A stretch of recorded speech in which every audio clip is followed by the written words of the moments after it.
Hello everyone, welcome back to the channel Safal together. इस channel पे हम लोग नाटा और जेई पेपर 2 की प्रिपरेशन करवाते हैं to get into architecture colleges for bachelors. तो आज का टॉपिक रहेगा 2 पॉइंट पर्सपेक्टिव। हमने 1 पॉइंट पर्सपेक्टिव देख लिया, उसके एग्जांपल्स देख लिए। अब let's concentrate on next topic जो है 2 पॉइंट पर्सपेक्टिव। ये भी एग्ज़ाम के लिए बहुत ज़्यादा इंपॉर्टेंट है। आपको अगर 1 पॉइंट पर्सपेक्टिव पे कमांड बैठ गई तो ये टॉपिक आपके लिए इजी जाएगा। ये टॉपिक 1 पॉइंट पर्सपेक्टिव से टोटली तो नहीं बोल सकते बट अलग है। इसमें आपको दो वैनिशिंग पॉइंट से लेना पड़ता है पर्सपेक्टिव। ओके, 2 पॉइंट्स होते हैं इधर। कहीं पे भी ले सकते हो, पेपर पे ले सकते हो, पेपर के बाहर ले सकते हो, आई लेवल पे ले सकते हो, below I level, above I level. जैसे 1 पॉइंट पर्सपेक्टिव में था, कहीं भी पॉइंट ले सकते हो, ऑन द पेपर और आउटसाइड द पेपर, क्योंकि वो एक विजुअलाइजेशन है, अपना एक थिंकिंग है कि पॉइंट वैनिश हो रहे हैं वहाँ से और आपको वैसी चीज़ें उस वे में दिख रही है। तो VP1 और VP2 होता है। VP को बोलते हैं वैनिशिंग पॉइंट, जैसे हमने पढ़ा था। और जहाँ से हम आई लेवल ड्रॉ करते हैं वहाँ पे होती है होराइजन लाइन, उसको बोलते हैं होराइजन लाइन, जो कि हमारी होती है आई लेवल। तो let's get into what is perspective, what is 2 point perspective, हमें कैसे ड्रॉ करना है, ये सब चीज़ें इस वीडियो में आज आपको क्लियर हो जाएगी। Why to draw 2 point perspective, क्यों ड्रॉ करना चाहिए? क्योंकि 2 पॉइंट पर्सपेक्टिव में आपको चीज़ें रियलिस्टिक दिखती है। जितना 1 पॉइंट पर्सपेक्टिव में नहीं दिखती है उतनी 2 पॉइंट पर्सपेक्टिव में हम रियल बिल्डिंग्स बनाते हैं, तो वो 2 पॉइंट पर्सपेक्टिव में बनाना प्रेफर करते हैं। तो हमें बिल्डिंग के कॉर्नर्स भी दिखते हैं। जैसे 1 पॉइंट पर्सपेक्टिव में आपको एक ही साइड दिखेगी, जैसे अगर पॉइंट साइड में ले लिया तो एक साइड का व्यू दिखेगा, बट 2 पॉइंट पर्सपेक्टिव में आपको दोनों साइड का व्यू दिखेगा। अगर आप बीच में बिल्डिंग कर रहे हो, साइड में भी कर रहे हो, 2 वैनिशिंग पॉइंट से वैनिश हो रहा है, मतलब आपको 2 साइड से आपको दिख रहा है। और आपको फर्नीचर ड्रॉ करने में बहुत बहुत रियलिस्टिक दिखते हैं 2 पॉइंट पर्सपेक्टिव में फर्नीचर्स। तो अभी हम एग्जांपल्स देखेंगे। To show any object in a longer perspective और वाइडर पर्सपेक्टिव हम यूज़ करते हैं 2 पॉइंट पर्सपेक्टिव। हम कैसे उसको यूज़ करते हैं वो भी देख लेते हैं एक बार एग्जाम्पल के थ्रू। तो अभी तक हम रिकैप कर लेते हैं। अभी हमने क्या पढ़ा? हमने पढ़ा कि 2 पॉइंट पर्सपेक्टिव में 2 पॉइंट्स होते हैं, 2 वैनिशिंग पॉइंट्स होते हैं, जिसके थ्रू हम ड्राइंग ड्रॉ करते हैं। ये ड्राइंग हमें हेल्प करती है रियल बिल्डिंग्स को पहचानने में और रियल बिल्डिंग्स को ड्रॉ करने में। बिल्डिंग्स ये ड्राइंग से रियलिस्टिक दिखती है। ठीक है, अब हम इसके एग्जांपल्स देखेंगे कि कैसे ड्रॉ होता है 2 पॉइंट पर्सपेक्टिव की लाइंस कैसे कन्वर्ज होती है, और ये सब चीज़ें देखेंगे। तो आप साथ साथ ड्रॉ करते जाओ और एग्जांपल्स भी प्रैक्टिस के लिए मिलेंगे, तो वो भी करते जाना ताकि आपकी 2 पॉइंट पर्सपेक्टिव और ज़्यादा क्लियर हो सके। तो ये जो अभी ड्रॉ हो रहा है, ये दो पॉइंट से हम लाइंस नीचे या ऊपर या सेंटर में लाइंस हम कन्वर्ज करते हैं। पहले बिल्डिंग की आउटलाइन बन जाती है, जैसे क्यूबॉइडल बिल्डिंग है, स्क्वायर बिल्डिंग है, वो लाइंस दोनों पॉइंट्स पे कन्वर्ज होती जाती है। आप देख सकते हो जैसे ऐसे कुछ हमें ड्रॉ करना होता है। ये पहले आउटलाइन बन जाएगा, फिर उसको हम रिफ़ाइन करेंगे, उसको रियल बिल्डिंग का एक फॉर्म देंगे, फिर वो रियलिस्टिक लगेगी कि हमने रियल बिल्डिंग को पेपर पे ड्रॉ किया है as a 3D in 2 point perspective. Exam में हमें अलग अलग आते हैं, बिल्डिंग डायरेक्ट डिज़ाइन करने नहीं आएगी, क्योंकि अभी आप आर्किटेक्ट बने नहीं हो। अभी आपको एग्ज़ाम में व्यूज़ ड्रॉ करने आएंगे कि आप यहाँ पे बैठे हो, आपको 2 पॉइंट पर्सपेक्टिव में चीज़ें कैसे दिख रही है। आप फंक्शन में गए हो, आपको 2 पॉइंट पर्सपेक्टिव में चीज़ें कैसे दिख रही है, ऐसे क्वेश्चंस आएंगे। तो एक बार बिल्डिंग का आउटलाइन बन गया, फिर आपको पहले तो बाहर की लाइंस डार्क होगी।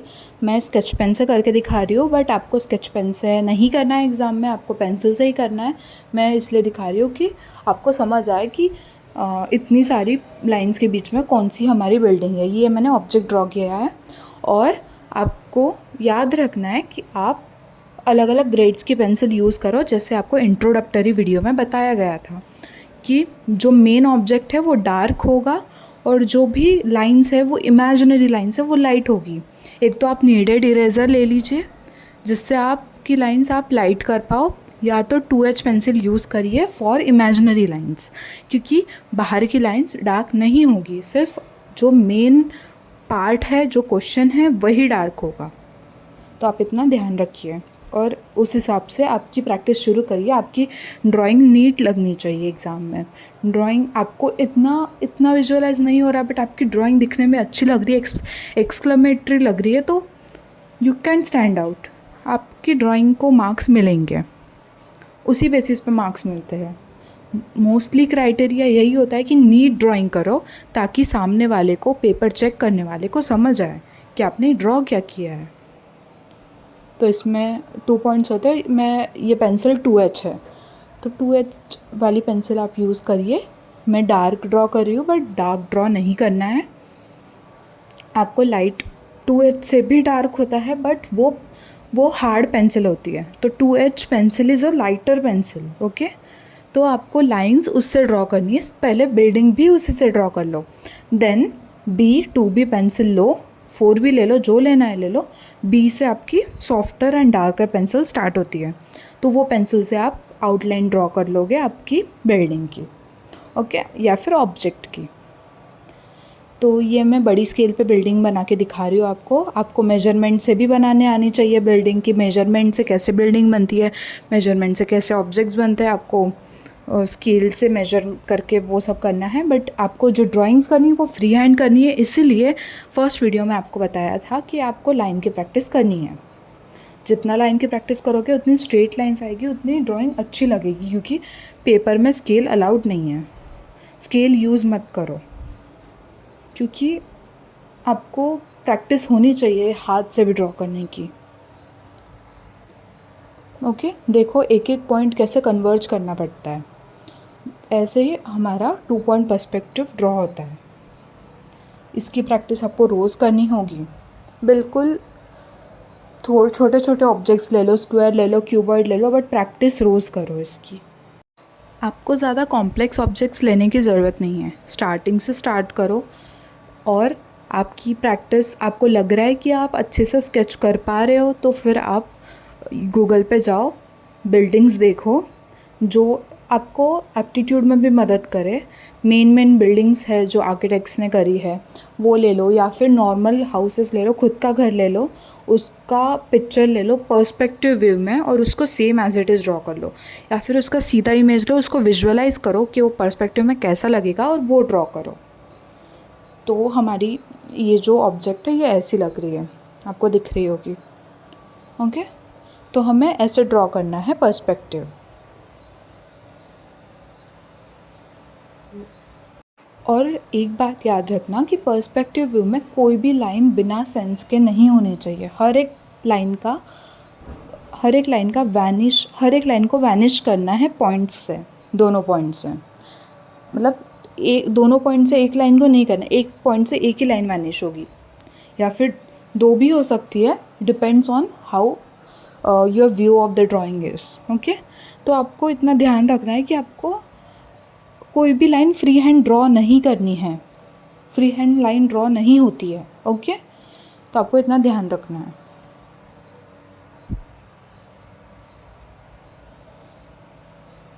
तो अभी नेक्स्ट वाली ड्राइंग आप देख लीजिए कि आप कैसे ड्रॉ होती है। आपको इतने सारे एग्जांपल्स इसलिए बताए जा रहे हैं क्योंकि आपको समझ आए कि 2 पॉइंट पर्सपेक्टिव एक्चुअल में होता क्या है, कि आपको कैसे प्रैक्टिस करना चाहिए 2 पॉइंट पर्सपेक्टिव।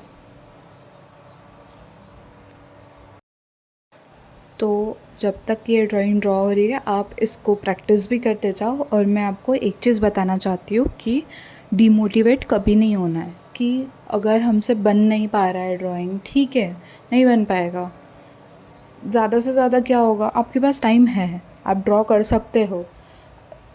ये लेक्चर को देखते देखते आपको आ जाएगा कि जैसे मैं ड्रॉ कर रही हूँ, कैसे टेक्निक यूज़ करते हैं, कौन सी पेंसिल यूज़ करते हैं, स्टेप वाइज जाओ। ऐसा नहीं कि फर्स्ट ही डे आपने बहुत बड़ी बिल्डिंग उठा ली और आपसे नहीं बन पा रहा है तो आपने सब कुछ छोड़ दिया। ऐसा नहीं होता। जैसे मैंने सिंपलर ऑब्जेक्ट बनाया, सबसे पहले ये बनाना स्टार्ट करो। आपको धीरे धीरे आइडिया लगेगा कि पर्सपेक्टिव कैसे सोचा जाता है, क्या होता है। फिर आप खुद से अगर आपने आई लेवल थोड़ी ऊपर कर दी, उसके सेंटर कर दी, या फिर ऐसी कर दी जो मैंने ली ही नहीं थी, तो आपका नया एक व्यूज़ हो जाएगा कि आपको नया एक व्यू मिल जाएगा कैसे ड्रॉ करते हैं। तो आप ऐसे भी कर सकते हो कि अपना खुद एक्सप्लोर करो पर्सपेक्टिव को। पर्सपेक्टिव इज़ लाइक कि आप खुद को कितना जान पाते हो, खुद से कितना एक्सप्लोर कर पाते हो चीज़ें। तो इसको हम बोलते हैं पर्सपेक्टिव। पर्सपेक्टिव मतलब एक सोच होती है, वो सिखाई नहीं जाती, वो आपको ऑब्ज़र्व करके खुद इम्प्लीमेंट करनी पड़ती है। पर्सपेक्टिव इन जनरल लैंग्वेज भी वही होता है कि अपना अपना पर्सपेक्टिव होता है। तो ड्राइंग में भी ऐसा होता है कि आप अपने पर्सपेक्टिव से क्या देख पा रहे हो चीज़ों में। किसी को एक स्क्वायर में सिर्फ तो स्क्वायर इसी के दिख रहा साथ है, मिलते किसी हैं को नेक्स्ट पूरा वीडियो में। वर्ल्ड तब दिख रहा है तक कीप स्क्वायर में, डिजाइनिंग, कीप किसी को ड्राइंग, क्या दिख रहा है, तो विजुअलाइजेशन कीप होता है वो वर्किंग। सब। All the best, bye bye.